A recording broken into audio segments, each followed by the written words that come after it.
Assalamualaikum. Assalamualaikum warahmatullahi wabarakatuh.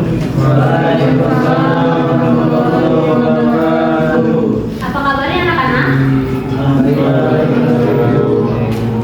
Kalau Mas, coba diulang. Kabarnya hari ini?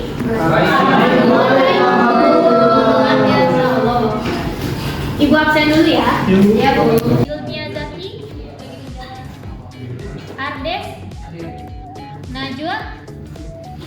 Najwa sakit ya tadi. Alia ada? Yanuar, Zulfikri, Zul ada gak? Doa dulu ya. Di sini ketua kelasnya siapa? Arjuna. Oke, Arjuna silakan dipimpin untuk berdoa. Oke. Sebelum kita memulai pembelajaran ini, alangkah baiknya kita berdoa terlebih dahulu. Berdoa, mulai. Doa selesai, kembali salam. Assalamualaikum warahmatullahi wabarakatuh. Tapi sebelum itu, ada yang ingat gak? Minggu kemarin kita belajar tentang apa? Masih ingat? Laporan masih Bukan. Berbagi menjadi dua. Ada mutafak dan muhtalah. Ini adalah tujuan pembelajaran. Siswa diminta untuk memahami konsep usul fikih berijtihad dan bermadzhab, kemudian memahami pentingnya berijtihad dan bermadzhab, kemudian yang ketiga menganalisis dalil secara komprehensif sebagai sarana untuk merespon fenomena kehidupan. Jadi anak-anak sekalian diharapkan dapat memahami 3 dari tujuan pembelajaran ini, dapat menguasai semuanya.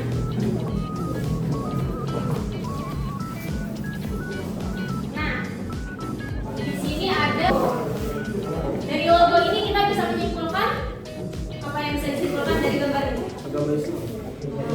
Agama Islam, halal, ada lagi? Ada lagi? Yang lain? Cepat.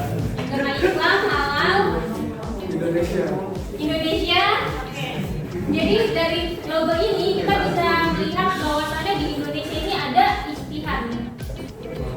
Ada proses ijtihad. Bagaimana majelis ulama ini dapat melabeli makanan bahkan produk-produk apapun dengan label halal sehingga bisa kita konsumsi atau kita pakai dengan aman. Kemudian ada gambar kedua. Nah, ada 4 orang imam. Ini menggambarkan apa? Ada yang tahu?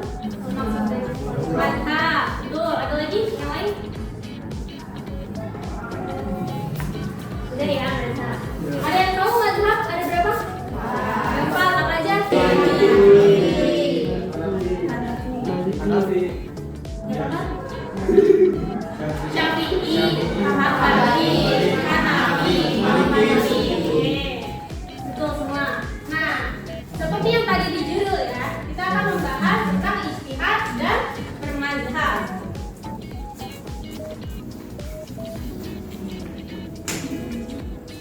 Di sini ada pertanyaan-pertanyaan yang akan kita jawab bareng-bareng. Yang pertama itu, apakah penting mempelajari konsep ijtihad dan bermazhab? Menurut kalian penting nggak? Penting. Pentingnya apa? Coba sebutkan alasan kenapa penting mempelajari ini. Buat menjadi rujukan. Tuh, salah. Ada lagi? Yang lain? Mengetahui tata cara beribadah. Mengetahui tata cara beribadah. Betul yang diucapkan Syahlar, kemudian yang diucapkan oleh Arif juga betul. Jadi kita akan memahami atau memahami lebih dalam tentang ijtihad dan bermazhab. Ijtihad itu tadi apa? Bagaimana kita menentukan suatu hukum seperti Majelis Ulama Indonesia. Tuh, menetapkan suatu hukum di masa sekarang yang notabene ini hukum-hukum ini baru, permasalahan baru ini muncul.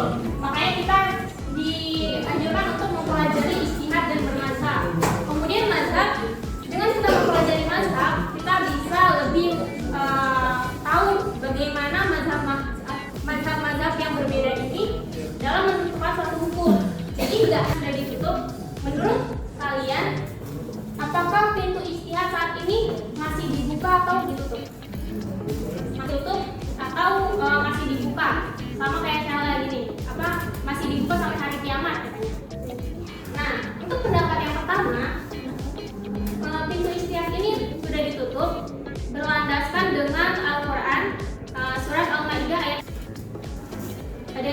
bahwa agama Islam ini sudah disempurnakan.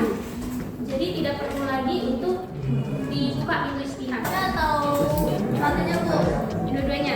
Yang potongan ayatnya dari Al-Yauma Akmaltu. Al-Yauma Akmaltu. Oh,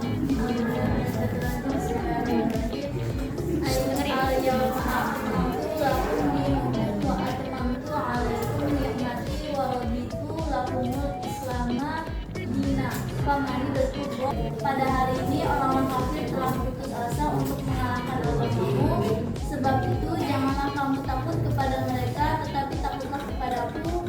Pada hari ini telah aku sempurnakan agamamu untukmu, dan telah aku cukupkan nikmatku bagimu, dan telah aku ridhoi Islam sebagai agamamu. Tetapi karena lapar, bukan karena ingin berbuat dosa, maka sungguh Allah Maha Pengampun maaf. Masih terbuka atau masih bisa dilaksanakan. Ngobrolnya sebentar. Tahan. Pintu istihad ini masih dibuka.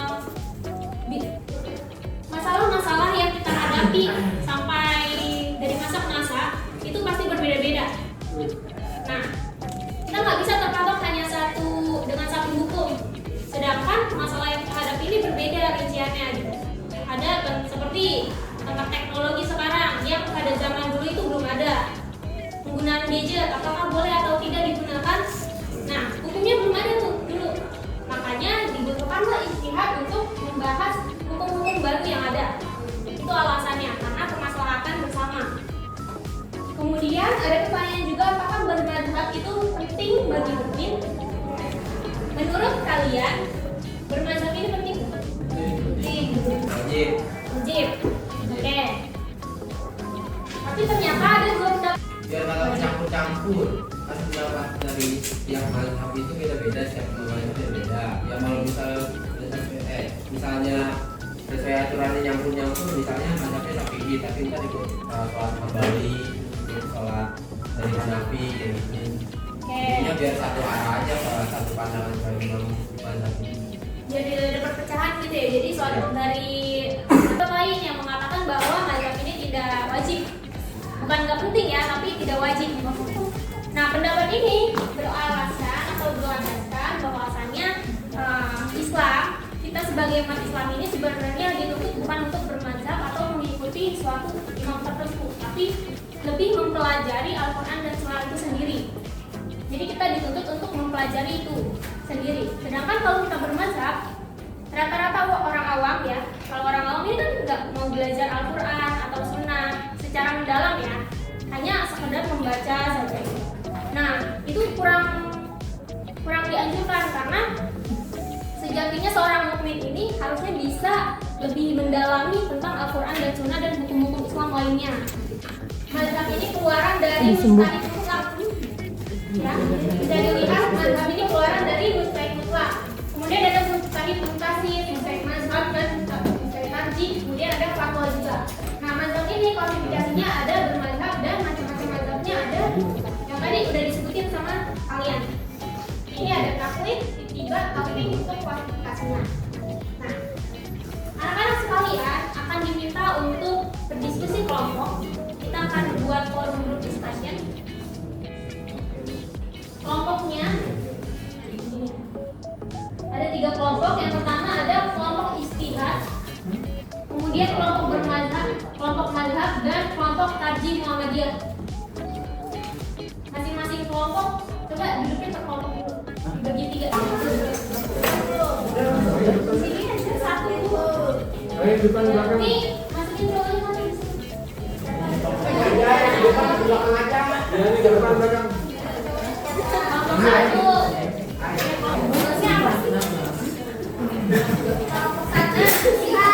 Ibu jelasin dulu teknisnya ya. Udah? Jadi teknisnya kalian diminta untuk mencari informasi sebanyak-banyaknya, baik itu dari jurnal, dari buku ajar kalian, dari e-book, nanti edukasi, kemudian atau dari artikel-artikel yang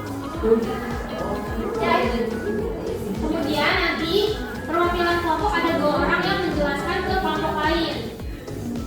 Paham? Sampai sini paham? Paham. Paham Bu? Nah, kelompok yang mendengarkan wajib bertanya minimal 1. Minimal 1. Lebihnya boleh berpendapat atau nanya. Itu setiap kelompok nanyanya satu. Oke, bismillahirrahmanirrahim. Assalamualaikum warahmatullahi wabarakatuh.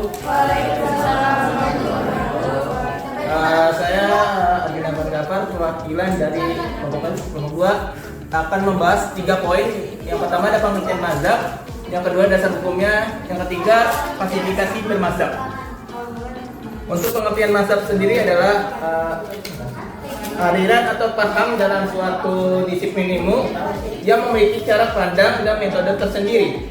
Sedangkan 4 mazhab itu ada 4. Yang pertama ada mazhab Maliki, yang kedua ada mazhab Syafi'i, yang ketiga ada mazhab Hanafi, yang keempat ada mazhab Hambali.